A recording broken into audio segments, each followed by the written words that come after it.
You want to get beyond that? What are you prepared to do to get to a place where you can actually be preventing crisis in the first place? And the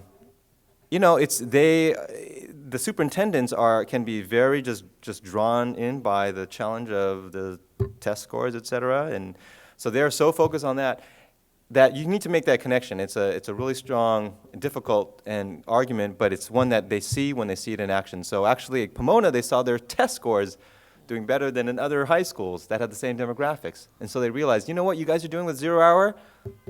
That must be working, because we're experiencing things here that we haven't seen in other schools. But we have to go beyond that, because as I said, it's a global economy, it's a global world. I mean, if Britain, because I said my kids studied in Malaysia, Singapore, and their math, and they have a similar education, Australia, New Zealand, Canada, I found out when I first came, and the Philippines is under American system, they took out the SRA, the phonics, learning the language, through, because the best way also to learn different languages is through phonics. Right. And it was what they call developed in Orange County, but England uses it, but we took it out. So I beg also to disagree that it's not just this small. We have to really work on a state and nationwide level to really overhaul our education, because we're wasting so much energy, resources, and time.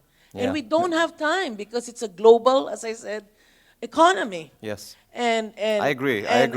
We need to have like our we really have to have I think, and I'm really very hopeful that the refocus of education is coming.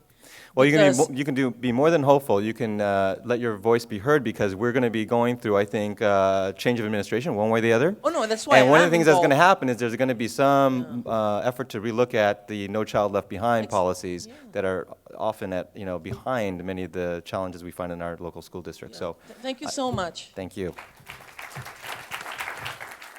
I teach high school English at a school in South Central that has about 8 gangs. That I would love an organization like yours to come in. Is it a question of calling you, or do you do pilot schools?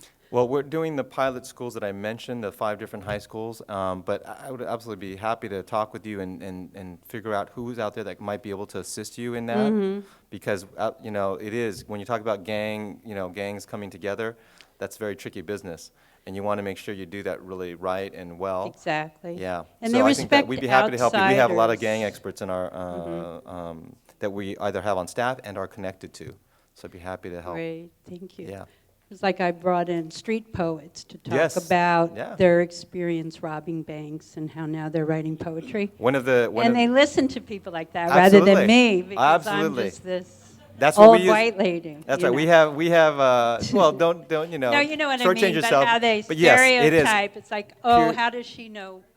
Peer leadership what we're is so going through. critical. Yeah. It's really critical. And one of our contract staff is a graduate of Street Poets, or someone who's gone through the program. Oh, so great. yeah. So I'll talk to you after. Yes. Thank you. Thank you. I'm sad to see what's become of our great city. But how do you counter when we have no jobs for adults, let alone children who can't read or write very well? When we do live in a global society, but we're being left out. Jobs are being sent to China, to Mexico, to Taiwan, to India. And we don't even have jobs for regular people who know how to read and write. And these kids are making, in one night, $10,000, $15,000, $20,000. They're driving around $100,000 cars. But they're also risking being shot at, being arrested, and sent to prison. I mean, you're right. You can't compete purely on the economic level, but you combine all those circumstances, and they've all lost homies. Everyone who works in a gang or has been in a gang has lost friends. Not just one, but a lot of them.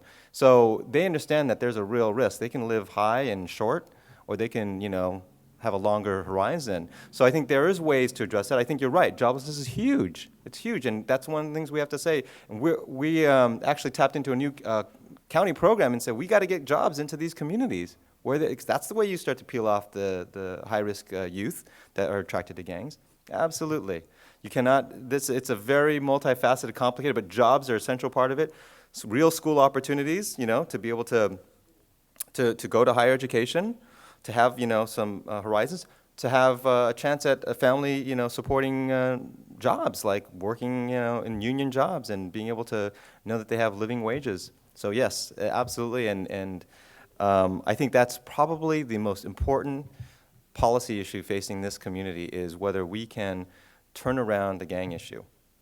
So I think that will have ripple effects, and it'll just improve quality of life in so many different ways. Not just, and even if you live in a community where there aren't gangs, you're being affected by it indirectly. Because police are responding to that area, they're not responding to maybe lower level crime in your place, or not even responding at all, because they're dealing with, gang crime. And the gang culture, and how that affects your young people growing up. So it's something I think we all have to make a huge priority in the coming period. Thank you. Thank you.